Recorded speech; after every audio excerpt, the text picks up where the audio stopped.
As an American revert, why do you think society glorifies adultery and fornication, and they think that marriage restricts you in life? I think ultimately it is a matter of control. When you destroy the family unit, you get to control the individuals. Family unit is unity, and every time people are united, they are stronger. So when you have unity within a family, you are able to better control kids, create more confident children, and direct them a lot better. Because again, you love your kids more than the state does. I guarantee you that. So when they promote things like ZINA, is they want you to lose control over your children and for your children to lose control over their own lives. I think part of it is because we are controlled by perverse men. I mean, think Epstein, right? If you have a society where ZINA is not tolerated, Epstein has no power. He can marry 4 women, but that's it. That is the limit of his power. All his billions of dollars don't help him. They can't help him. But with ZINA, when ZINA is normalized, when fornication and adultery are normalized, people like that have power. Now, who is he? He glorifies what God hates, what God warns us about, and it's still education. Music and movies are still educations. They are just vessels for a message. They are just vessels for a message. So that is why they promote it, and that is why God forbids it. Again, a woman is devalued in the eyes of men. Right or wrong, it doesn't matter what you think, that is a fact, if she is promiscuous. End of story. Life might be unfair, but it is more unfair to women in this regard. It simply is. That is why it is necessary to warn women against this ignorance more than it is to warn men. They should be both punished the same, what God says, but I'm just saying, when we are dealing with this issue of ignorance, women are going to be the greatest victim of this kind of behavior. And of course, look at the consequences. If you have this kind of behavior, sexually transmitted diseases, right? Not one consequence. For example, here in the United States, chlamydia and gonorrhea and even syphilis are all making a huge comeback. 30, 40, 100, 200% increases year over year.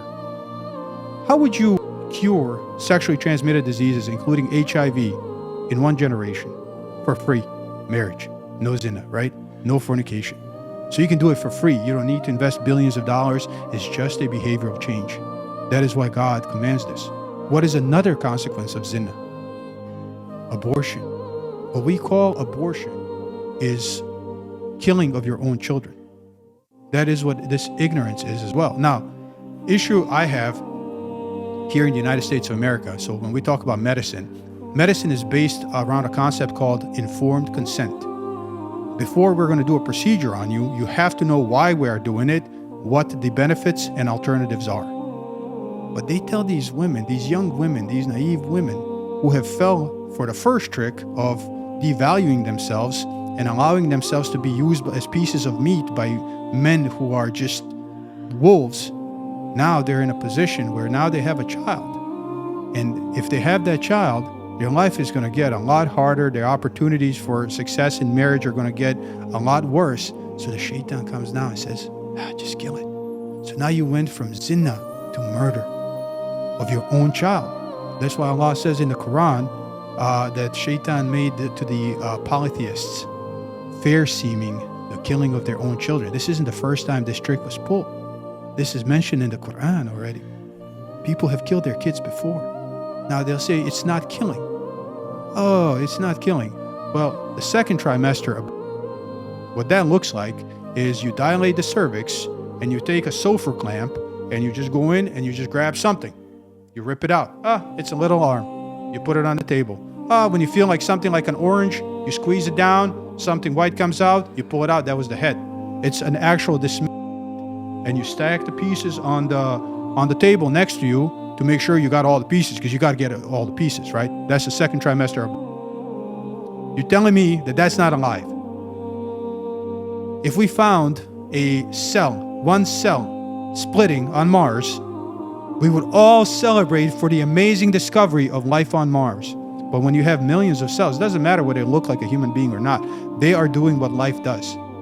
As soon as these 2 cells merge and that DNA is formed, life is completely defined, and the building process does not end until you're 18, 20 years old. So you're telling me if I'm building a house and you come and you tear down my foundation, that you didn't destroy my house?